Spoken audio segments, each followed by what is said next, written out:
Good morning. Welcome to the Unitarian Universalist Church of the Brazos Valley. My name is Reverend Kiya Heartwood, and my pronouns are she, they. We're so happy to see you this morning.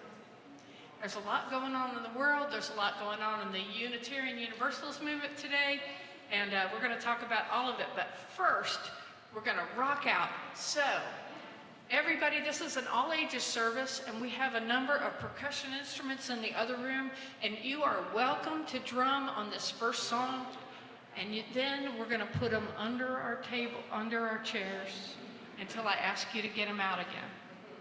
So anybody, no matter what age you are, if you feel like drumming, go get yourself something.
or Brazos UU for short. My name is Christy Madsen, and I am serving as your worship assistant today. We are a welcoming congregation, which means we celebrate and welcome all people of diverse sexual orientations and gender identities. We also strive to welcome people across diversities of race, age, ability, immigration status, and belief. We are also a congregation working for reproductive justice. So, whoever you are, wherever you come from, wherever you are on life's journey, you are welcome here.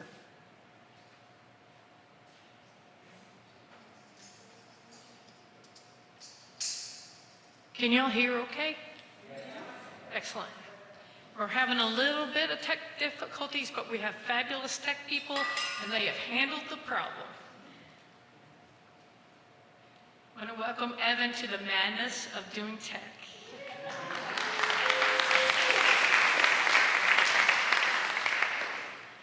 I want to take a moment to hold in our hearts John and Kate Capps. John is in the hospital. He's having a big surgery Monday. And so we want to hold him as we say this Thich Nhat Hanh prayer. So I'm going to say each line, and then we're going to have a moment of silence. So just concentrate on the words. As we are together praying for peace, let us be truly with each other. Let us pay attention to our breathing. Let us be relaxed in our bodies and our minds. Let us return to ourselves and become wholly ourselves.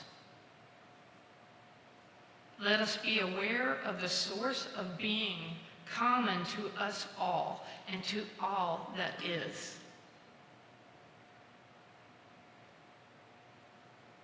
Evoking the presence of the great companion, let us fill our hearts with our own compassion towards ourselves and toward all living beings.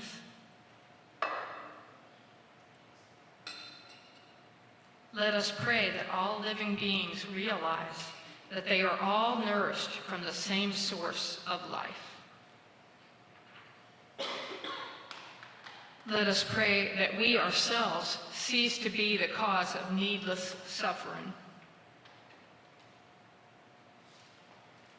Let us pray that we may live in a way which will not needlessly deprive other living beings of air, water, food, shelter, or the chance to live in health.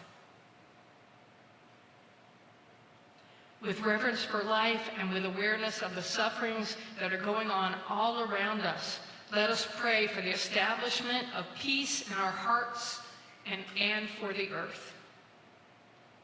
Thich Nhat Hanh, blessed be his memory.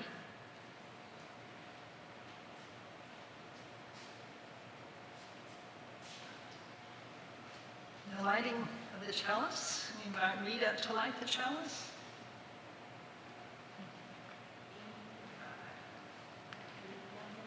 Please say our chalice lighting words with me.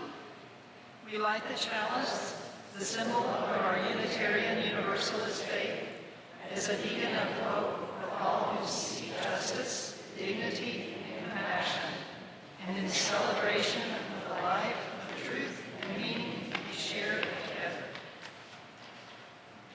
And now we have our affirmation statement. Now, all please join me in saying our affirmation. Love is the spirit of this church, and service is its gift. This is our great covenant, to dwell together in peace, to seek the truth in love, and to help one another.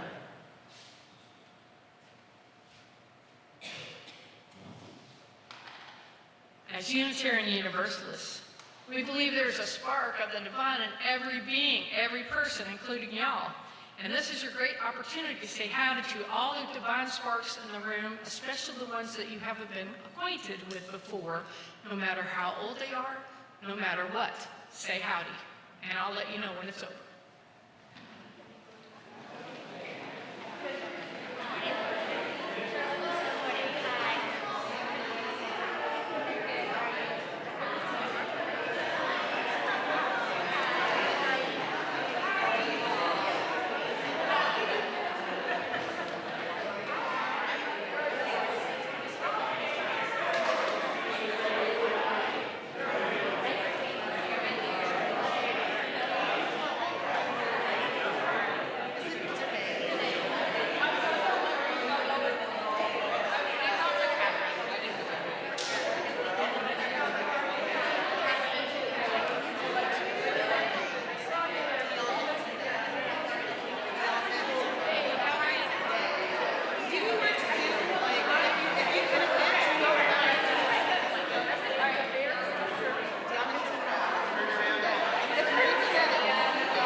Always want to hit it one more time because it's such a beautiful sound. Just appreciate the sound.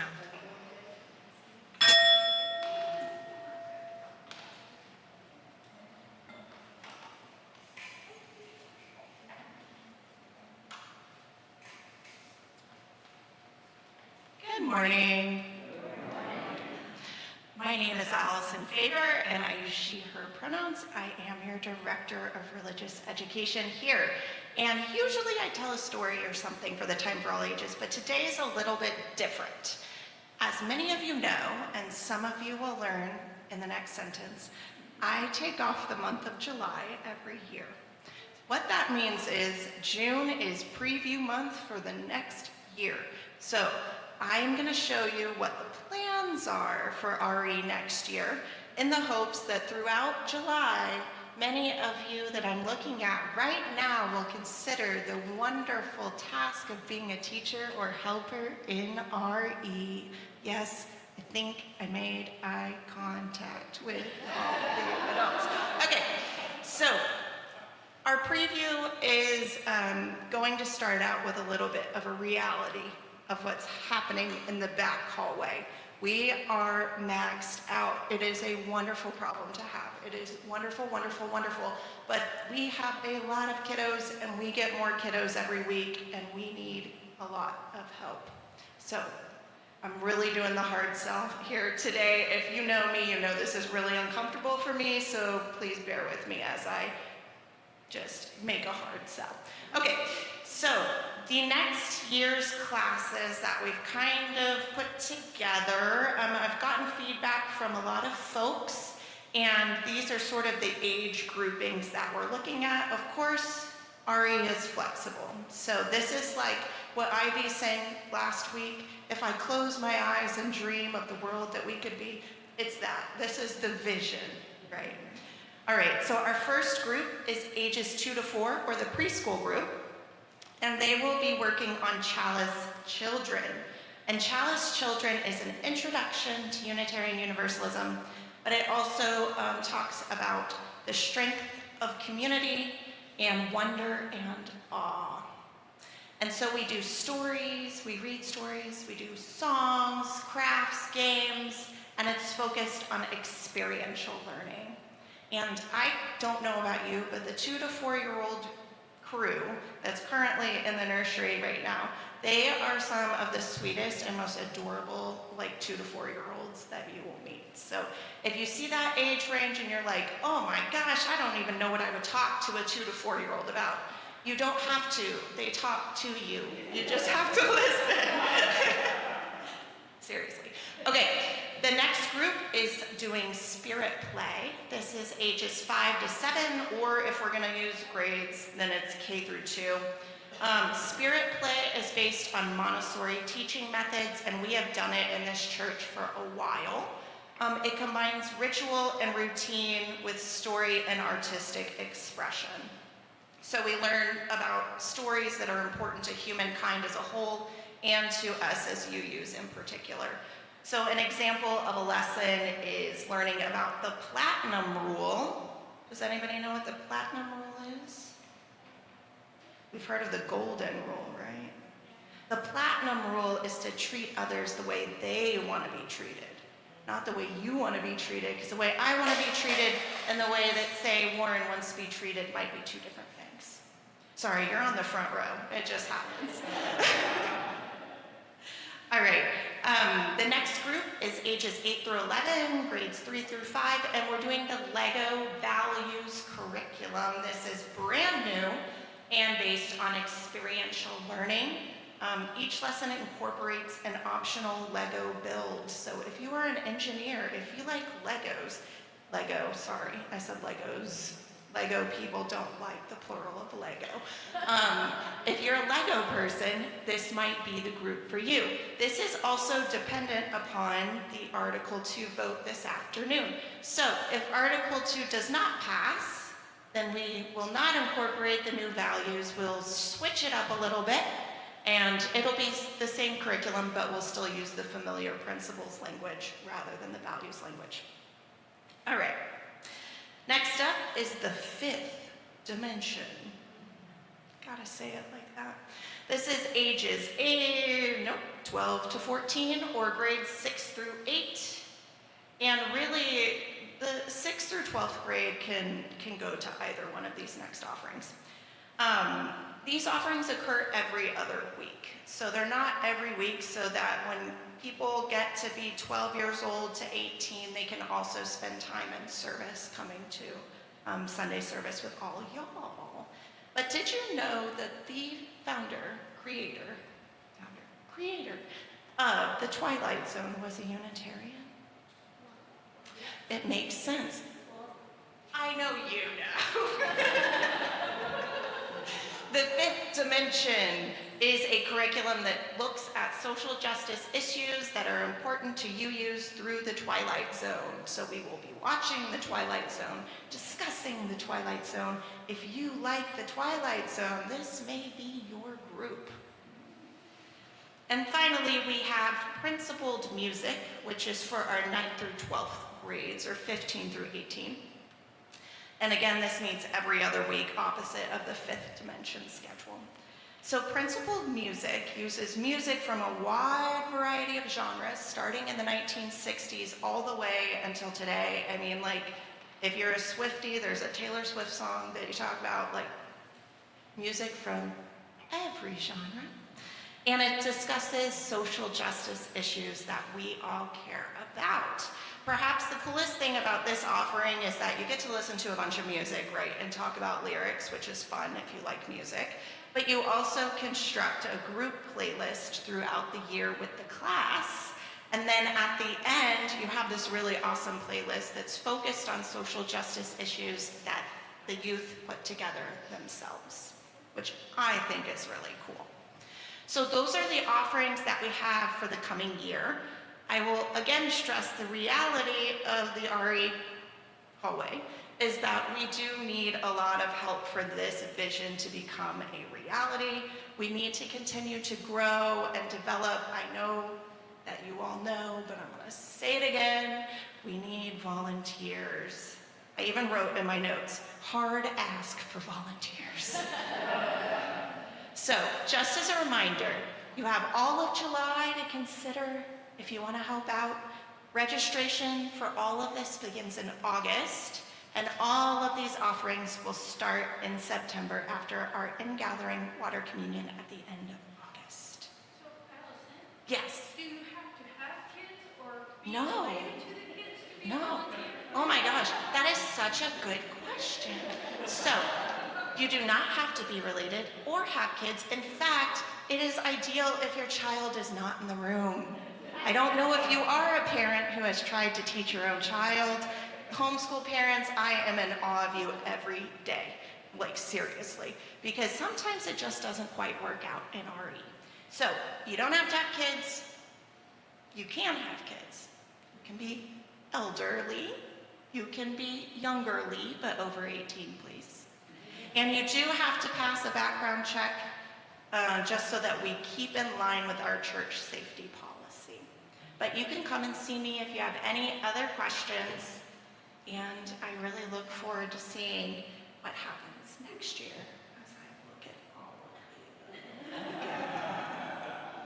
All right, so RE today, we have some board games that we're all going to play, or as Kiya mentioned, there are some art supplies and drumming things over here for the music today, so you can choose your own adventure today on what you want to do.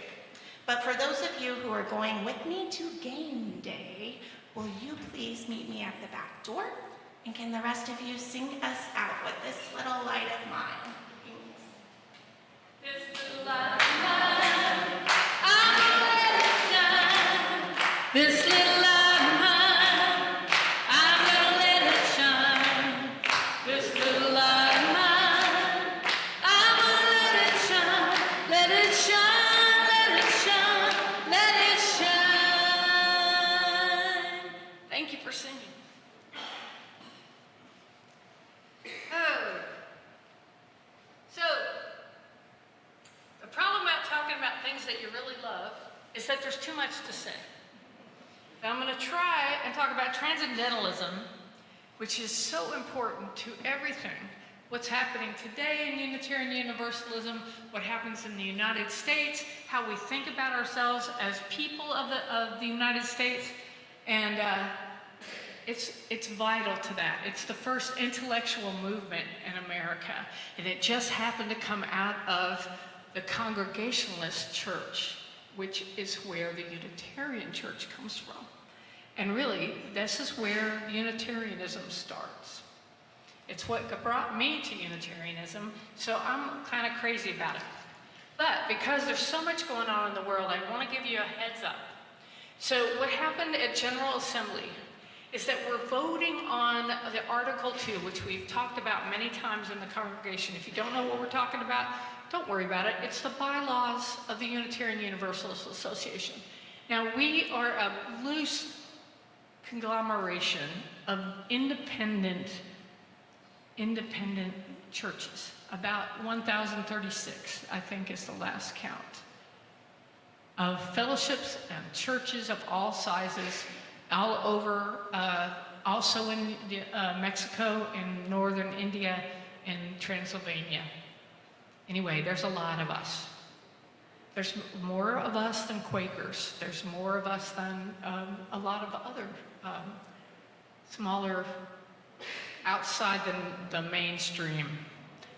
We like that. We like being outside the mainstream. Yes? Okay. So the first intellectual movement began with the grandchildren of the people who fought the Revolutionary War in New England, but specifically in Concord, Massachusetts, and Boston, Massachusetts. Now, why? Well, their grandfathers and their great-grandfathers were the people that we know and our ancestors, the Pilgrims and the Puritans. Not necessarily the most fun people for gay people to be around. They were a little stiff, shall we say, a little stiff. They were very Calvinist. They were children of an angry God. Y'all know what I'm talking about? Does it make you itch? It makes me itch when I start talking about them. But that is the Congregational church. The Congregational church comes from the Pilgrims. And Ralph Waldo Emerson is the first one we're going to talk about. Now, Ralph Waldo Emerson was born in 1803. He was born in Boston. His father, William, founded the church in Concord. He was raised in Concord. His father, William, was liberal for a Unitarian minister, for a Congregational minister, which meant, he might actually talk to women occasionally. It's pretty strict like that. I don't know if you've ever been in one of the old churches in Boston, have you? Anybody?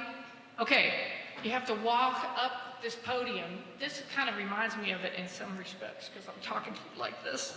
But it'd be really up here, and you would have to walk up here and talk. And they would do communion. It was Christian. They believed in Calvinism.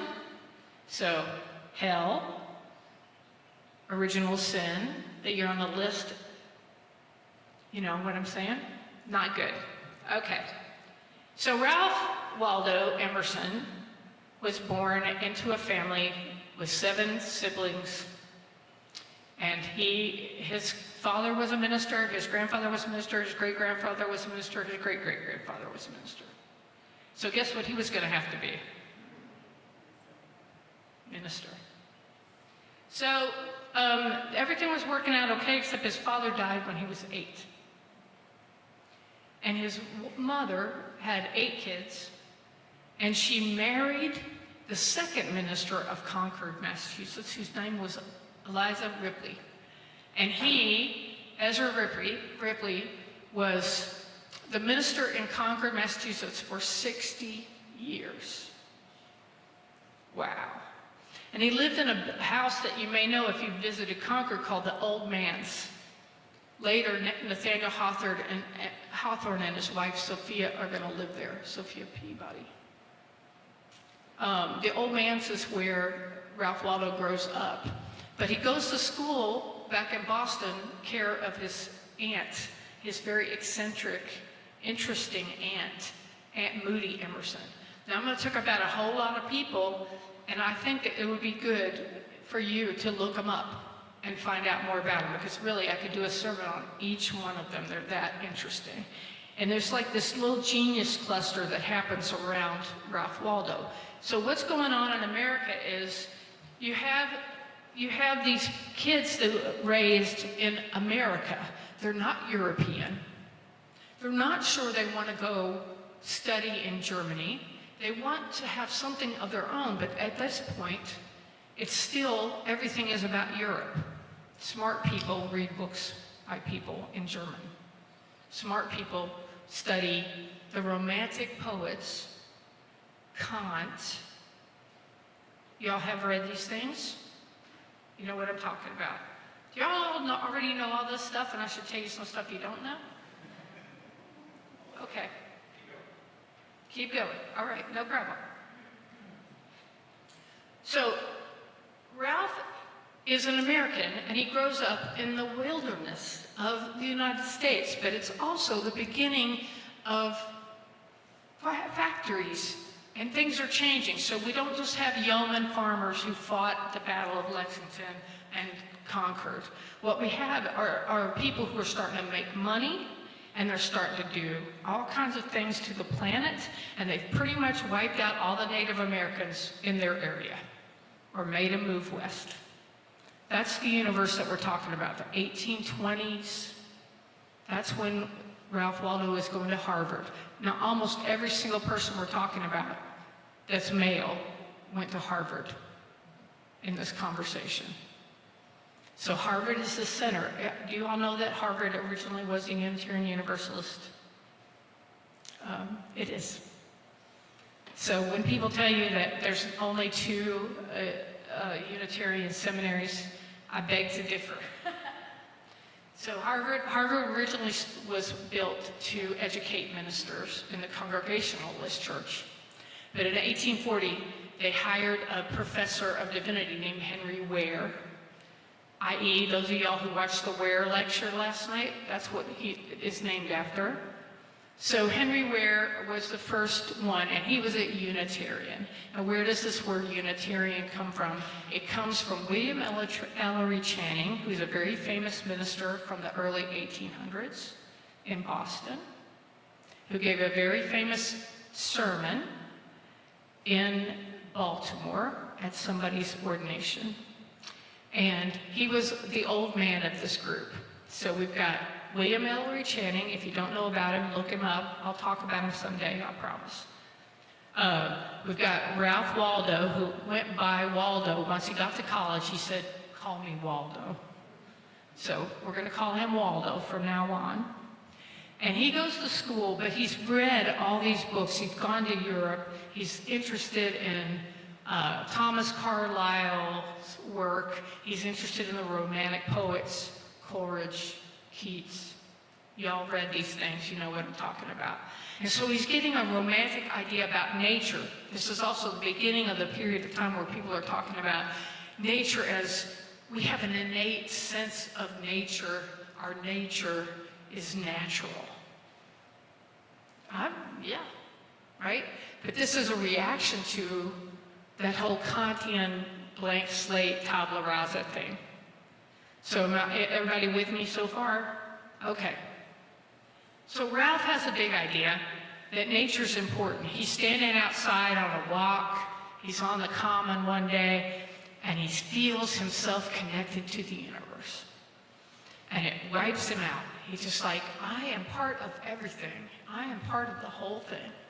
And that is where we get the beginning of Transcendentalism, because they are bored to tears, listen to the preachers talk about the same things the same way that their grandfathers or great-grandfathers, and that they have to behave a certain way, and they have to do things in a certain way, and that they individually have no specialness. America is a lot about specialness, for good and bad. Now, everything I'm talking about today is also what's wrong with us. Do you know what I mean? Like, our individualism and our self-reliance was built on the backs of patriarchy and racism. And all those things are inherent in this, and it's real easy to see it when it's just a few guys in Concord, Massachusetts. It's real easy to see it. But it creates the whole idea that we are individuals and that we are pull ourselves up by our bootstraps. Never mind. Let me give you an example. So, Henry David Thoreau, the only Transcendentalist born in Concord, all right? Henry David Thoreau goes to Walden Pond. Everybody know about Walden Pond? All right. You've been to Walden Pond, maybe? All right, he lived there for 2 years and 2 months and 2 days. His mother and his sister brought him fresh baked bread and donuts every Sunday. Is he on his own? Is he making his own donuts? He is not making his own donuts. So everything I'm going to say about these people, as wonderful as they are, I want you to remember they didn't make their own donuts. It's important to know that because all this stuff is happening, different layers of stuff. And we're fighting it out at the UUA, and we're fighting it out in the day-to-day arguments that are happening in the political realm and in how we're going to take care of people in our community and how we decide that we're going to live. What is your idea of success? What's it built on? Is it built on this idea that Americans we are unique, we are our own people, we are strong and creative, and we follow our intuition. So how you feel about it is how it is.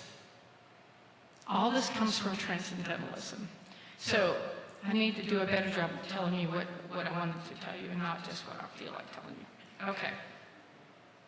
So pretty much they say Transcendentalism is from the 1830s to 1855, so before the Civil War. And it's built around Ralph Waldo's writing because he wrote a book called Nature, and he wrote a book called Self-Reliance, and he wrote lots of essays, and he pretty much quit the pulpit because he was a minister who did not want to take communion.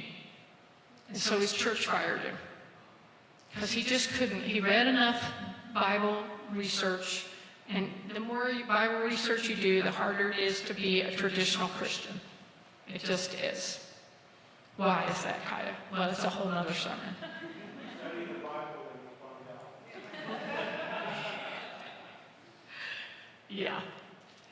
out. Yeah. Which Bible and which translation. So the problem is going on like that.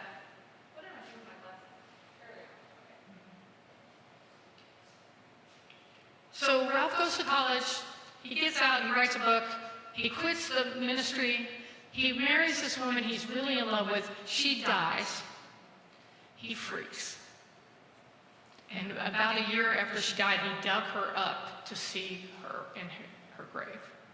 He definitely had a break in his mind. And he goes to Europe and he meets Thomas Carlyle and he meets all these very famous men, and they're just not all that. So he comes home and he goes, hey, they're not all that. We're American. We could be all that. I mean, if they're all that, we could be all that. And so he starts talking about this Americanism, like, hey, we could have an intellectual movement. Hey, why don't everybody, because he's got money from his lectures, why didn't everybody move to Concord? I'll help you. And we can all hang out and write books and talk to each other and make the world a better place. Cool idea, right? Sounds like our church, you know? We're going to make something special here that doesn't exist anywhere else. So that's going on. So ground zero for the movement is Boston and Concord. So Reverend Ripley is in his mind. Obviously, he was his step-grandfather, and he was raised in this house. And so he heard his sermons every Sunday because you had to go to church then. Do you all know that in America at that time, if you did not own land, you could not vote? Certainly not if you were a woman or black or any other color. You would have to be a property owner. You'd have to be the right people. Now, Ralph Waldo was the right people. He comes from Mayflower people. That's how back he goes. But not everybody in the movement is like that.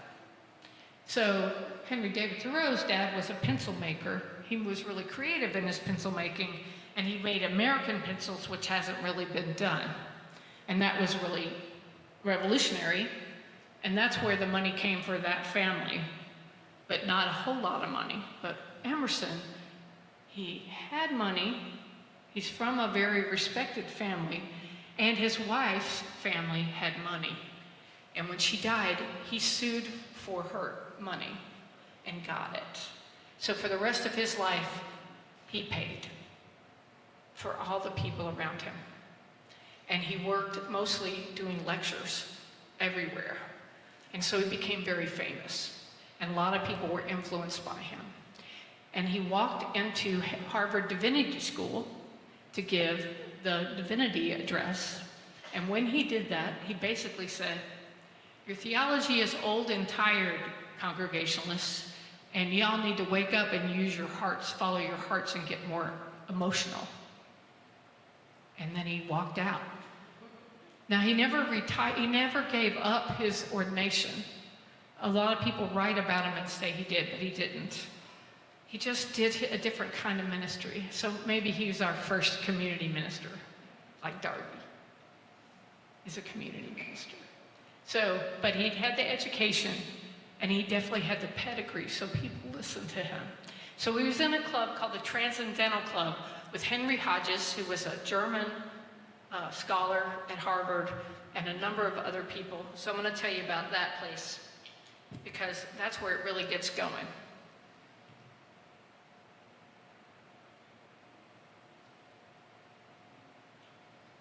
So one of the books I read said, Transcendentalism was born from a debate between New Light theologians, that's our Unitarian people, who believed that religion should focus on an emotional experience, and Old Light opponents who valued reason in their religious approach.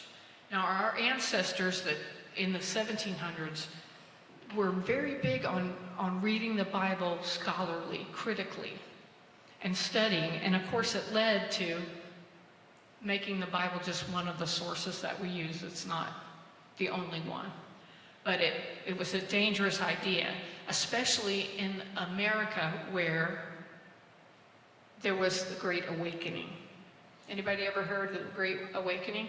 Okay, so there's two Great Awakenings, right? But the Unitarians, our ancestors, the Congregationalists, they were very suspicious of this getting saved thing. They thought, wait a minute, why can't you just get saved in a second? You know, what about study and God-given reason? And we're going to concentrate on that. We're going to be a little bit more back about that.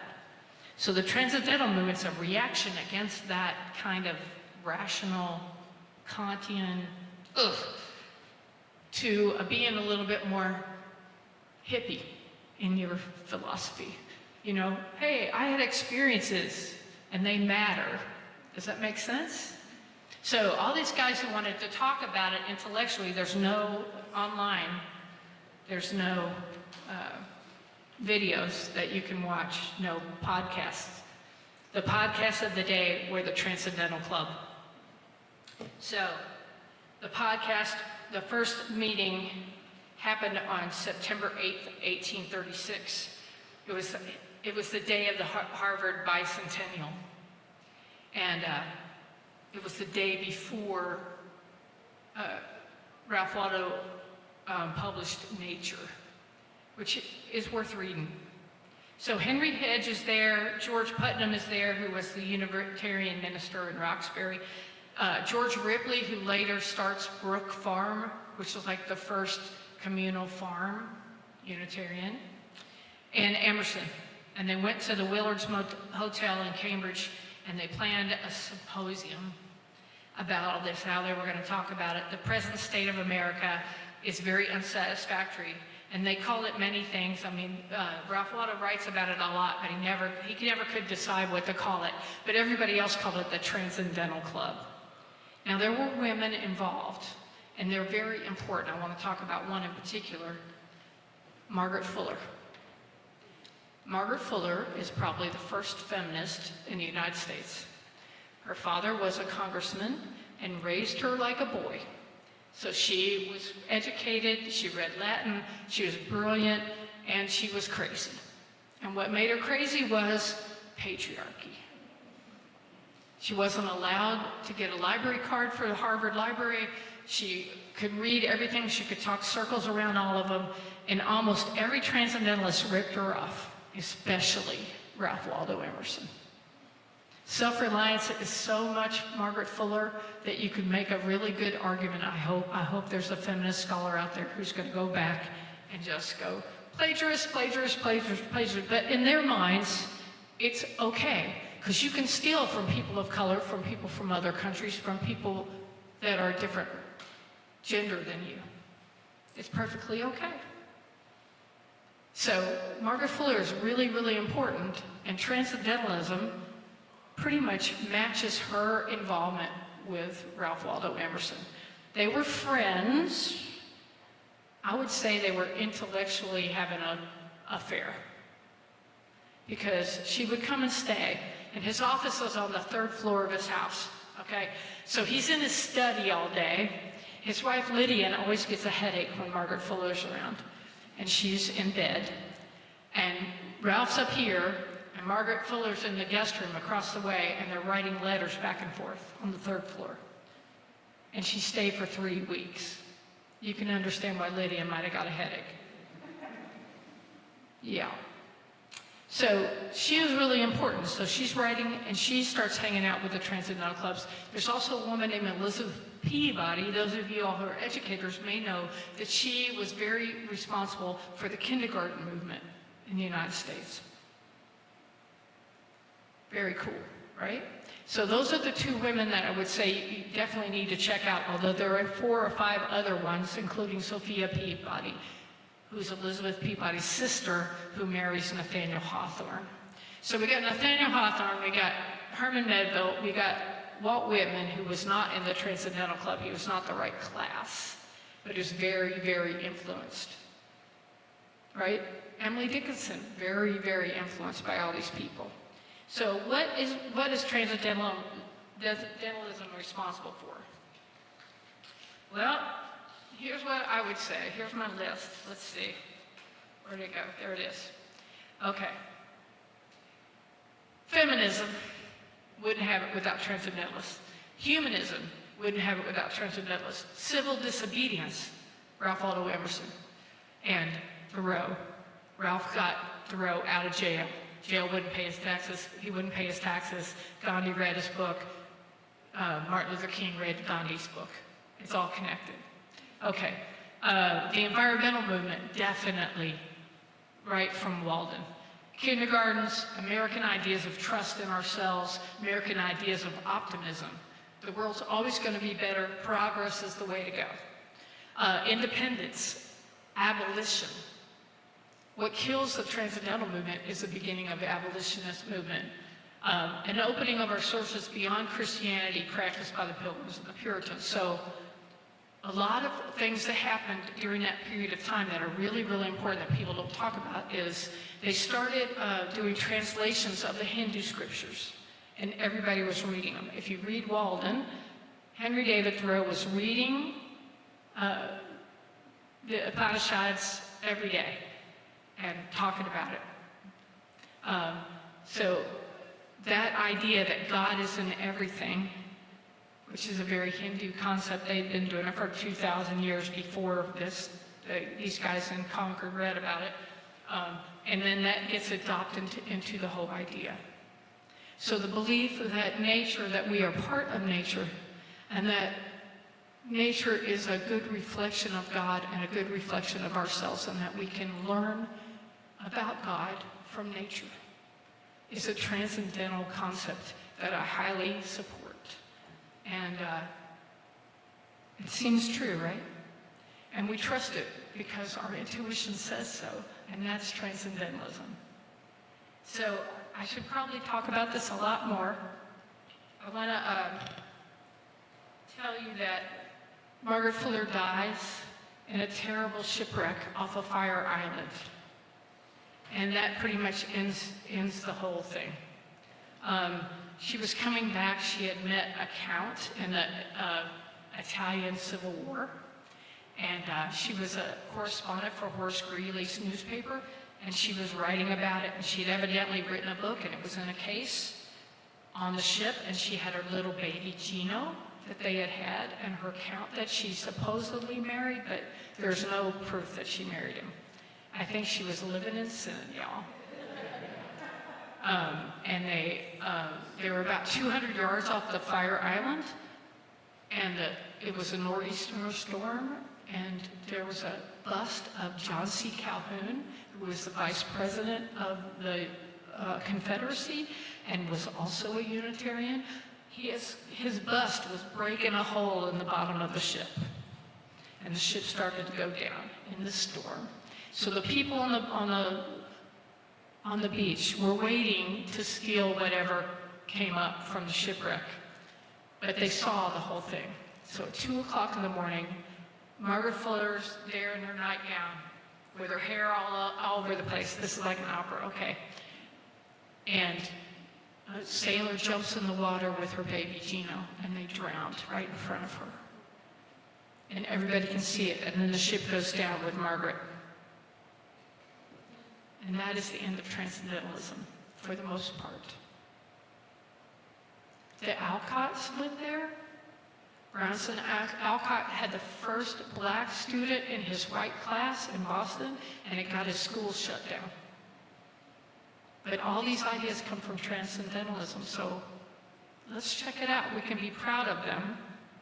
We can be proud of them. And I want to leave you with, I didn't even talk about Theodore Parker. That's a whole nother day. But we should talk about him too. Anyway, ask me. I've got lots of book suggestions. One book I would definitely read if you like all the gossipy things I'm telling you about the Transcendentalists in Concord. It's called American Bloomsbury. Susan Cooper, is that who wrote it? Yeah. Anyway, it's a great book. Check it out. We have a couple of other, John Burns, who's a very famous UU historian, also has written a book about them. But read up on them. It's very interesting.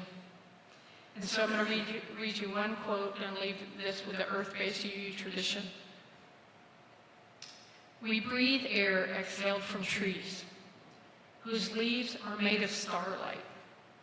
Our veins echo patterns of rivers, branches, and root systems. We are not a part of nature, we are nature. Marisa Marinosa. Anyway, thanks for listening.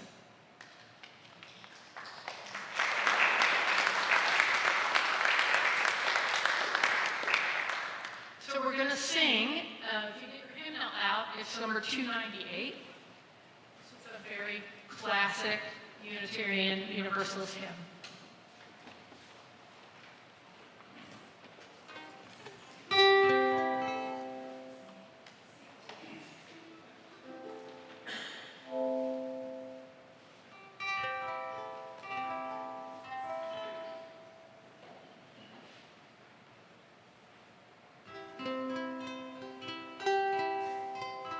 Wake now my senses and hear the earth call.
sustain and strengthen this place, which is sacred to so many of us, a community of memory and of hope, for we are now the keepers of the dream.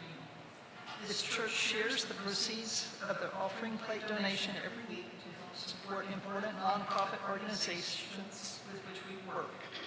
The 4 groups we voted to support with this year's donations are the African American Museum, Brazos Valley Blessings, the Pride Center, and the Brazos Mobile Food Pantry. We vote on this every May at our congregation meeting. Please be as generous as you can. Okay, if you've got a drum, get it out.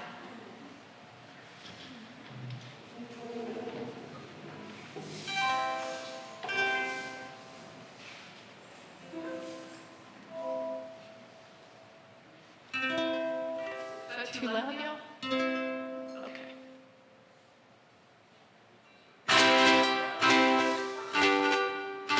Loud? Try it out.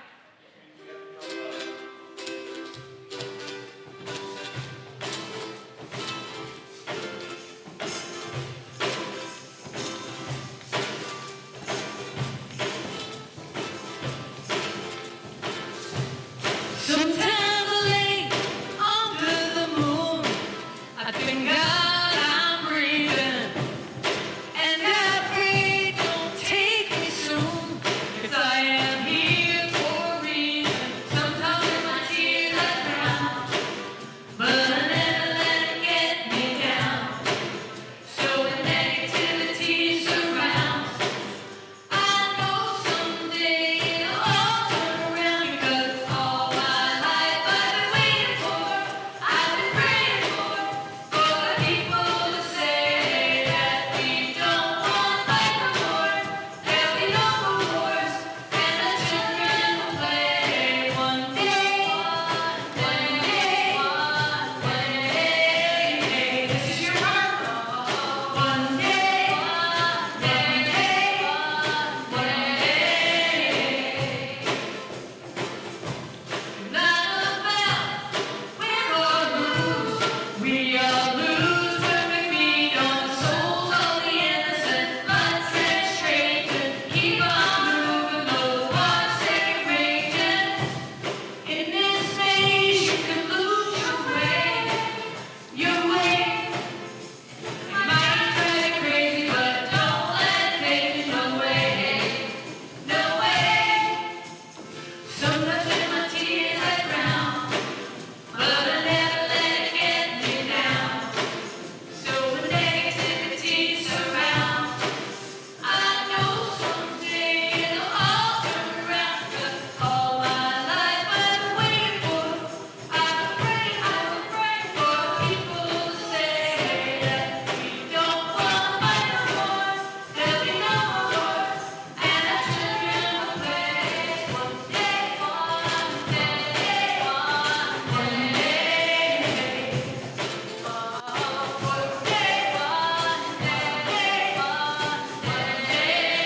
Time to preach. Getting global change, treat people sane. Stop with the violence, down with the hate. One day we'll love and free, and choose to be under the same sun, singing songs of freedom. One day, one day,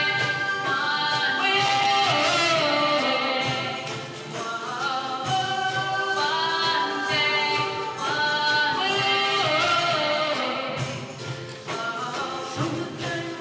I've been waiting for,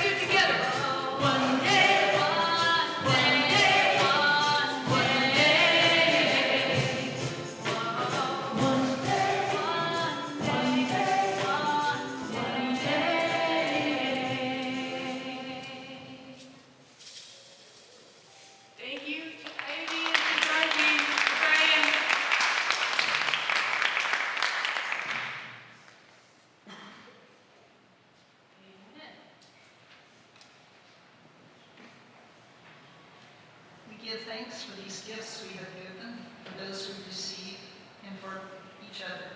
May your generosity return to you tenfold. In terms of announcements, we have several. There's a new members class today after church. Lunch and child care are available. The question box sermon is coming, so if you got questions for Reverend Kiya, send those in. We are hosting the Brazos Hunger Solutions meeting Tuesday at 5:30 p.m. Annie, who cooked for the Pete's Fiesta, will be fixing our supper. Come by to get more involved in ending hunger in the Brazos Valley. There is yoga sessions ongoing on Saturdays at 9. Wonderful. So come and join. And there's a reading of the Declaration of Independence on July the 7th after church. Yeah, if you want to participate in the reading, Jeff is leading that, and then you can talk to Jeff, and we would love to have as many voices sharing in the democracy and reading the Declaration as possible. It'll be awesome. And I told you about Kate and John, so we want to keep them in our hearts, and hopefully everything will be all right. Now please join me in extinguishing the chalice. We extinguish this flame, but not the light of truth, the warmth of community, or the fire of commitment. These we carry in our hearts until we gather together again. Remember the way of the wind and breathe and blow. Remember the way of the fire and sparkle and glitter and glow. Remember the way of the water and ebb and flow. Remember the way of the earth and grow. Go in peace.